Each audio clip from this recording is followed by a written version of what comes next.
If you think the truth always comes to light, you've never heard this story. Subscribe, and let's begin. A stranger knocked at midnight. The town never slept again. They found the Toyota first, a white Toyota Cressida parked crooked on the gravel shoulder of the R618, engine cold, headlights dead, a smear of mud on the near side like someone had steered it through wet earth and then stopped as if nothing had happened. It was the kind of car that sat in driveways for a decade and still purred, a sensible family car, the sort County Cork called trusty, and its abandonment turned the small town of Fermoy into something raw and exposed, like a cut left open. Detective Sean Murphy arrived under a slate sky that smelled faintly of sheep and last night's rain. He moved through the scene slowly, because the first hour of anything like this is a theater in which the most dangerous thing is what people will tell you first.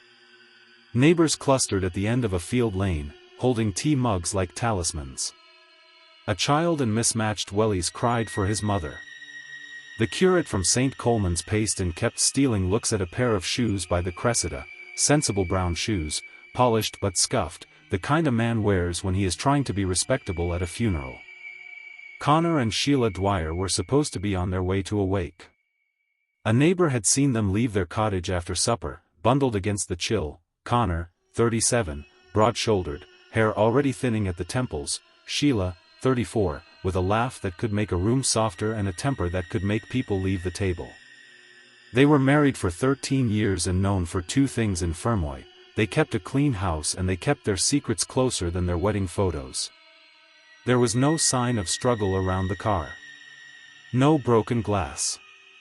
The driver's door was unlocked. The keys lay on the passenger seat. A thermos lay on the floor between the seats, tea gone cold. A single newspaper clipping, its headline folded inward, had been flattened under the driver's side wiper. On the dashboard someone had left a child's crayon, blue, its stub rubbed to a nub. The kind of thing Sheila would carry in her bag for the neighbor's children. The kind of thing that made the scene domestic rather than criminal, and that detail made the absence of the couple all the sharper. Inside the Toyota, the scent of tobacco and Sheila's perfume mixed with the damp coming off the fields. Murphy noted small domesticities: a pair of sunglasses folded in the cup holder, a wedding band in the glove box, a half-used dog lead. The Dwyers had a terrier named Poppy who would have been howling by now if left alone. Poppy was at home, lying on the hearth, eyes blank as if she, too, was waiting for people who would not return. "At first you think they got a lift," said Garda Aoife Brennan, kneeling to photograph a smear of something on the sill that turned out to be road grit. "But there's no sign anyone else drove off. No tire tracks besides theirs." People began to bring stories, some soft, some sharp. Mary O'Leary from across the lane remembered Conor arguing on the phone a week before about money, his knuckles white, the voice low and tight. The butcher swore that Sheila had taken extra shift hours to buy something no one in town knew about. The curate spoke of a note Sheila had left in the vestry, a small apology about a borrowed book, meaningless until it wasn't. Murphy watched as a pattern tried to write itself into the ordinary facts. Conor had debts, neighbors said, a secret ledger kept under a loose floorboard, or so the rumor ran, as rumors do in towns where the seams of people's lives are thin.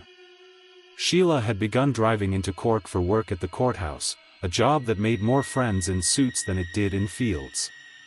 They had been at a funeral the night before, headed back for another wake the next day, a private, small ritual of Irish grief that suddenly folded into something stranger. The first official discovery, the thing that turned rumor into case file, came from a child who should not have known to listen. Finn O'Connell, 6, had been playing in his mother's yard and found, tucked beneath a hedgerow near where the Cressida had been abandoned, an old Polaroid. It was damp at the edge but the image inside was clear: Conor and Sheila, younger, arms around each other at a summer fair. Behind them, a man in a cap had been deliberately cropped from the shot, a smear of torn paper where his face should have been, as if someone had tried to remove evidence from a photograph and left the ghost of it. "Maybe they cut him out," Finn said, holding the photo up like a found treasure. "Like when my mum rips pictures." Murphy folded the photograph into a plastic evidence bag and felt a cold quickening through him. Photographs lie sometimes, people lie often. But something about that torn face, the violence of erasure, suggested a person who took care about what could be seen and someone else who wanted to make sure they could no longer be seen at all. Back at the scene, in the glove box, a woman from the forensic unit found a cassette tape cartridge, beige, handwritten in a looping script, Conor and Sheila, October 11, 91. Paper labels like that belong to home recordings, sermons made on portable players, the private soundscapes of ordinary lives. Murphy's hands were steady as he bagged it. The idea that someone would mount a tape recorder in a car, that a couple would argue and laugh and confess into magnetic tape, seemed unbearably intimate. They played the cartridge at the station because people left traces and the job of detectives was to listen to them. The tape began with traffic noise, the steady wash of cars that becomes the heartbeat of any roadside, then a laugh that belonged to Sheila, bright and short, cutting into static. Conor's voice followed, close, slightly irritated, naming the curate and the wake and some small domestic annoyance about a bill. The tape had the cadence of people who had been married long enough to finish each other's sentences. Halfway through, the tape shifted. There was a knock, not the knock of a polite visitor but a measured, patient rapping as if the hand behind it belonged to someone who knew exactly how many times a door needed to be struck to get attention. Sheila's laugh died. Conor's voice raised, then softened. "I thought you said you weren't answering strangers' knocks," he said. The recorder picked up a second voice then, low and smooth, the sort of voice that carries in a room by virtue of being listened to. It said, very clearly, "It's late. I won't be long. I need them to come to the right place." There was a pause on the tape, a pause that filled the forensic lab the way a held breath fills a small boat, and then the sound of a key in a lock exactly once. The tape ended in a soft click, like a door closing, and then snapped to dead silence. Murphy rewound the tape with a motion so small it might have gone unnoticed.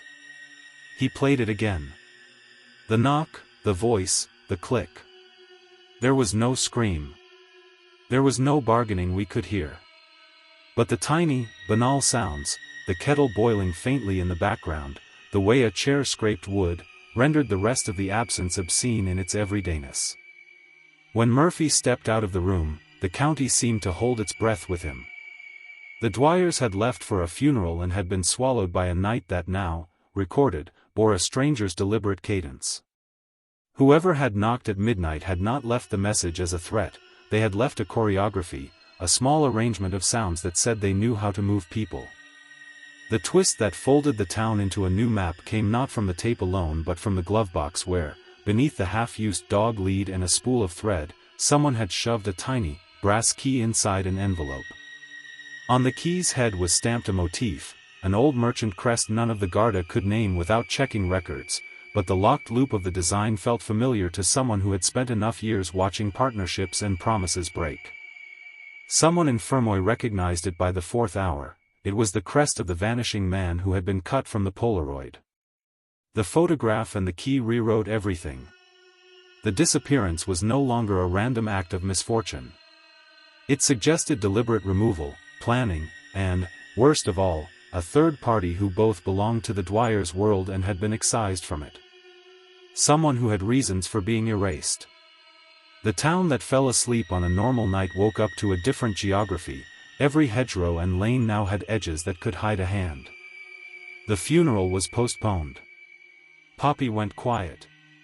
And Detective Murphy, who had built a life around the belief that most people could be read like books if you had patience and a good light, found himself facing a page ripped from the middle. They had been on their way to grieve. Instead, a cassette had recorded a knock. A photograph had a face deliberately torn away. A key had been left like a signature. Fermoy's rhythms were broken, and as the sun slid away, casting long blue shadows over the abandoned Cressida, the question that would not leave the town that night was as simple and as terrifying as a child's plaint: who knocks at midnight, and who answers? Detective Sean Murphy learned early that investigations are taught by silence, not the absence of noise but the shape it leaves behind. In Fermoy the shape was growing teeth. After the cassette the town tightened. Neighbors left candles that guttered in the wind. Poppy, the Dwyer's terrier, refused to leave the hearth. Murphy played the cassette until the knock made the hem of his thoughts tremble. Whoever had put that sound on tape knew the language of doors. The physical search produced bones of routine, beds unmade, a kettle with a scum ring, a ledger page folded under a mattress. Mrs. Kearney, the housekeeper, arrived with a bag of laundry and a face that folded pleading into accusation. They argued about money, she said. And about someone who was not from here. Small facts became cords that hooked into larger knots. Sheila's shorthand pad, when decoded, mentioned a clerk altering conveyances. Conor's desk yielded a faded loan notice with a penciled initial. The brass key's merchant crest led Murphy to O'Malley and Sons, where a maintenance key was a line item and a name, Patrick Marr, scrawled like an afterthought. Marr had left town abruptly. Nolan, the collector, spoke in ellipses and threats, the kind of man who measured debts with lips of steel. Eamon Kelleher, the barrister, moved among his statements with the same economy as a man who keeps both law and distance. The police pushed on predictable tracks. They watched Nolan's pub. They checked Marr's old rooms. They pulled the barrister's phone records and found calls to unknown numbers at odd hours. In the margins of these inquiries a different geography began to show: receipts, a ledger entry here, a hired van logged at dusk there. Someone with local knowledge and access to paperwork had been moving things on paper and possibly people off it. A postman found a soggy corner of a Polaroid in a storm drain, a corner that bore the hurried scrawl, M. Dwyer. Michael Dwyer had the kind of history that makes small towns keep spare caution. He'd left Fermoy after a bitter fight with Conor, drifted in and out of trouble, and returned months earlier. When Murphy found him in a damp terrace, the man's bitterness was worn like clothing, visible and practical. Michael denied responsibility. "I came back to talk," he said. "I didn't come to take." Still, nothing about the case sat tidy. The cassette held no prints. The key fit no known lock. Someone had gone to both trouble and art to leave hints: a torn face on a photo, a stamped crest, a recorded conversation that stopped at a door. They left signatures like a person arranging chess pieces while the town watched the table. Then the threats escalated and they landed close to those asking questions. Mrs. Kearney found a Polaroid on her kitchen table with the torn face replaced by a penciled cross and beneath it a note: "Stop asking." Her hands shook when she brought the picture to Murphy. "Who would do this?" she whispered. Neighbors who started to report odd vans and strangers drove home to find tires slashed. A man who had said he saw Conor the night before withdrew his statement after his windows were smashed and a brick was left on his pillow. The curate, who had come to the station twice with condolences, phoned Murphy and said, with a voice restraining its concern, "Detective, be very careful whom you name. There are families who prefer this to be quiet." Sean began to worry that forces more familiar than outlaw hands were at play. That week the courthouse receptionist, Nora, appeared at the station carrying a small bundle of papers she'd removed from a filing cabinet. "Sheila flagged this," Nora said, thrusting the papers toward Murphy. "She kept a copy. I thought it might help." The documents told a story of land repackaged, owners rerouted, and a clerk whose initials matched one penciled under Conor's ledger entry. Murphy felt the net closing not only around the Dwyer's absences but around those who had tried to unpick the seams. He asked for handwriting analysis on the "Stop Asking" note, on the typed envelopes, and on the penciled scrawl the postman had rescued from the drain. Forensic returned a small brittle clue: the pencil cross on Mrs. Kearney's Polaroid had a left-handed curve. A left-handed curve was a triviality until Murphy remembered the curate, Father O'Leary, whose letters in church ledgers always dipped left in the same peculiar way. Father O'Leary had been at the Dwyer's home more than once in the weeks before their disappearance, visiting alone, offering comfort. His calm was balm to parishioners. His voice, in the station, carried the cultivated faith of a man used to being trusted. Murphy did not want the betrayal. Detectives learned to fear wishful logic. But the town's anatomy had shifted, those who had been anchors now frayed at the edges.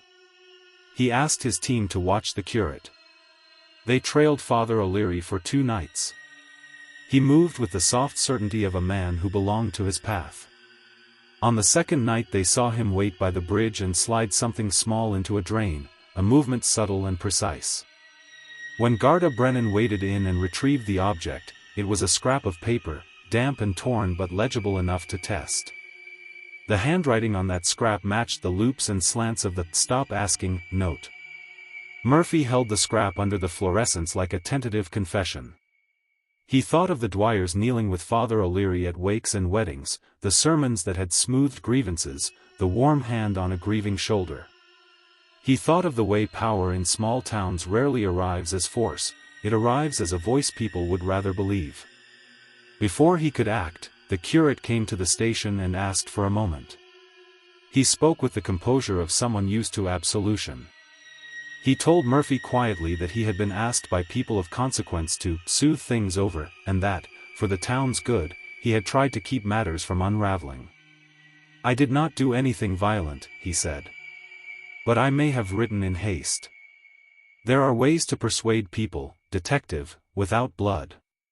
As Father O'Leary left he placed his hand briefly on Murphy's arm, a touch that was human and unassuming and, now, tangled in suspicion.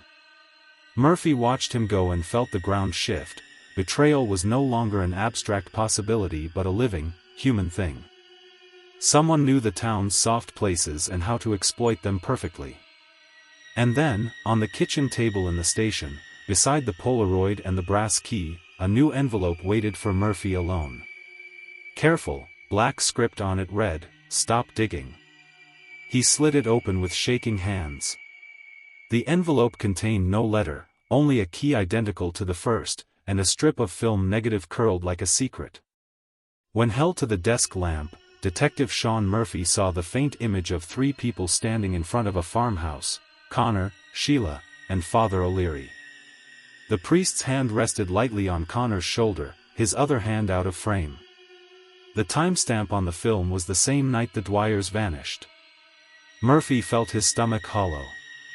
The evidence was too deliberate, too precise, like bait. Whoever had sent it wanted him to see O'Leary as the villain. But in crimes that split communities open, the truth rarely walked through the door wearing a collar or carrying guilt plainly. It hid behind the person least suspected, whispering through borrowed hands. He summoned O'Leary to the station again, but the priest never came. His cottage was empty, his cassock gone, the parish book scattered on the floor. In the fireplace, ashes still warm, curling fragments of Polaroid paper blackened to lace. Outside, tire marks scored the mud. Murphy followed them into the gray morning until the tracks disappeared into the woods that bordered the riverbank. The current that day was high, thick with autumn rain. Something pale caught the reeds, not a body, not yet, but the corner of a plastic folder.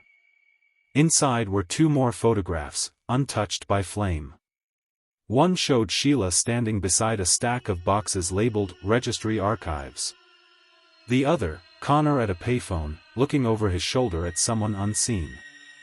In the corner of the second photo, barely in focus, was a car license plate, not O'Leary's, not Mars, but belonging to someone Murphy had long ruled out, Eamon Kelleher, the barrister.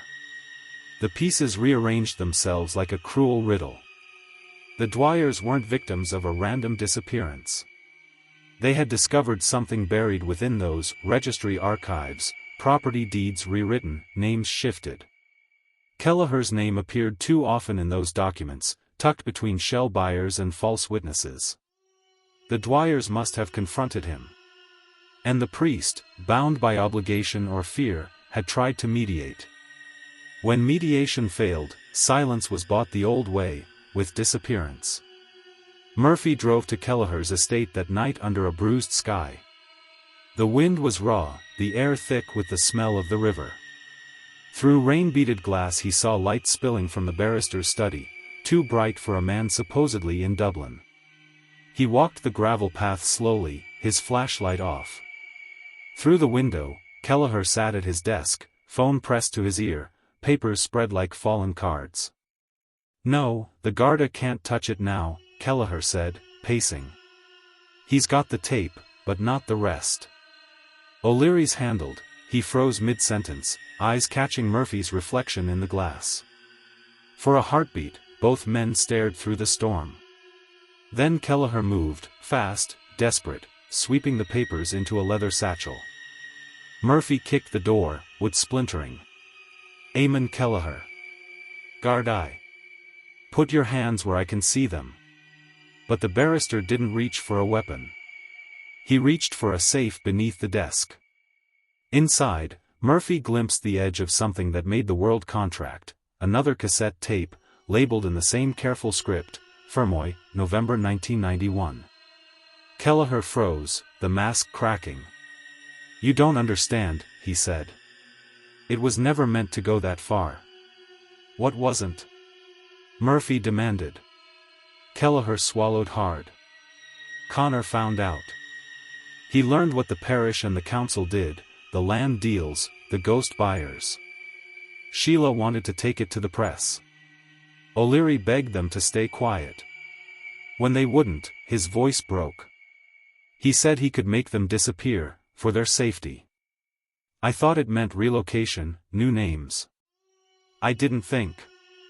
The sound that interrupted him was soft, a slow, deliberate knocking.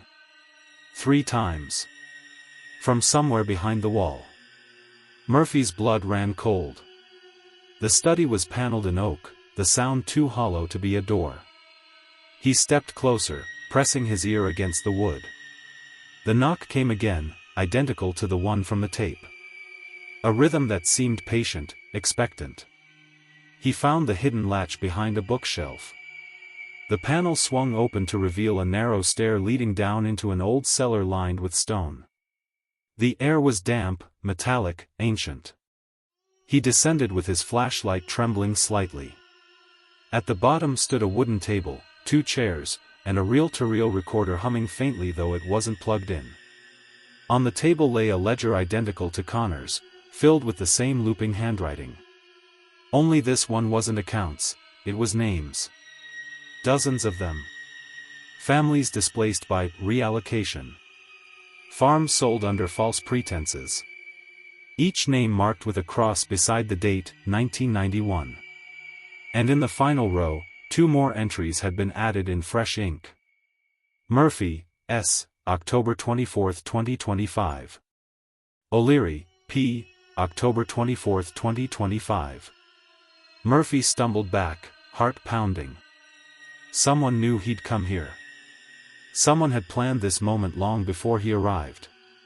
Behind him, a shadow moved. It was O'Leary. But the priest looked different now, older, exhausted, guilt sculpted deep into his face. "I told you to stop digging," he said softly. "Some truths don't free people, Sean. They bury them." "You buried them," Murphy said. O'Leary shook his head. "They're not buried. They're hidden. For their safety." The words hit the air like stones breaking glass. "They're alive?" Murphy asked, his voice a whisper. O'Leary nodded once. "In Spain. Under new names. Kelleher paid for it. He thought he was buying silence, but they ran before his men could reach them.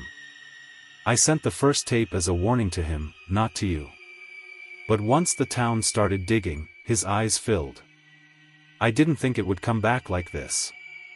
From upstairs came the sudden slam of a door, the roar of an engine. Kelleher was fleeing. Murphy bolted up the stairs, the priest close behind. Rain lashed the windows as the barrister's car fishtailed down the drive. Murphy's cruiser followed, tires screaming against wet tarmac. The chase was short. At the old bridge over the river, Kelleher's car skidded, flipped, and slid into the current. By the time Murphy reached the edge, the headlights were already vanishing beneath the black water. O'Leary stood beside him, rain running down his face. He was going to tell, the priest said quietly. He couldn't live with it. Murphy looked at the dark current swallowing the evidence, the car, the man. In the water's surface, the storm's reflection twisted, like a face torn from a photograph, distorted but still watching. Weeks later, the investigation officially concluded. The disappearance of Conor and Sheila Dwyer was filed as unresolved. O'Leary was transferred to another parish. Fermoy began to sleep again, but not deeply. Murphy received one final envelope without a return address. Inside was a postcard from Malaga, Spain. On it, a picture of a seaside market. The handwriting on the back was familiar, looping, soft. "We heard the knock again last night. Thank you for not answering it. S&C." Murphy set the postcard down slowly. Outside, the wind rose and tapped the window 3 times, deliberate, even, and unmistakably human. He didn't move for a long time. If you think this story was intense, wait till you hear the next one. Subscribe so you don't miss it.